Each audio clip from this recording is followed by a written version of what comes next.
உங்ககிட்ட யாருன்னா freedom fighter நேம்லாம் சொல்லுங்கன்னு கேட்டா என்ன சொல்வீங்க? காந்திஜி, சுபாஷ் சந்திர போஸ், பகத்சிங், ஏன் வேலு நாச்சியார் பேர் கூட சொல்வீங்க. ஆனா எத்தனை பேருக்கு குயிலின்னு ஒரு ஃப்ரீடம் ஃபைட்டர் இருந்தாங்கன்னு தெரியும்? நம்ம எல்லாருக்கும் தெரியும் 1857 அப்போதான் இந்தியர்கள் பிரிட்டிஷை எதிர்த்து போராடிய முதல் போர் அப்படின்னு. ஆனா அதுக்கு முன்னாடியே 1780 வேலு நாச்சியார் எதிர்த்து நின்றாங்க. சிவகங்கை மாவட்டத்தை ஆண்டு வந்தவங்க தான் வேலு நாச்சியார். ஆங்கிலேயர்கள் சிவகங்கையை கைப்பற்ற நினைக்கிறாங்க. அதை தடுக்க வேலு நாச்சியார் முடிவு பண்றாங்க. ஆனா ஆங்கிலேயர்களிடம் ஆயுத களஞ்சியம், அதாவது வெடிமருந்து, வெடிகுண்டுலாம் ரொம்ப பாதுகாப்பாகவும் ஸ்ட்ராங்காவும் இருந்திருக்கு. இதை அழிக்கலன்னா போர்ல வெற்றி பெற முடியாதுன்னு நினைக்கிறாங்க.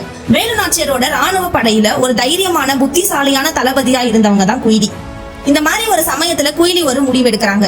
அது என்னன்னா, பிரிட்டிஷ்க்கு சப்போர்ட் பண்ற மாதிரி ஆக்ட் பண்ணி உள்ள போறாங்க. அவங்க உடம்புல ஃபுல்லா நெய், எண்ணெய் எல்லாம் தடவிட்டு போறாங்க. அங்க போயிட்டு தன்னையே தீ வச்சுக்கிட்டு அந்த ஆயுத களஞ்சத்துக்குள்ள ஓடி போறாங்க.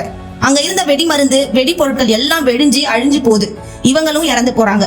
அதுக்கப்புறம் வேலு நாச்சியார் போர் நடத்தி வெற்றி பெறுறாங்க. குயிலிய இந்தியாவோட முதல் மனித குண்டுன்னு சிலர் அழைக்கிறாங்க, சிலர் முதல் பெண் தியாகின்னு அழைக்கிறாங்க.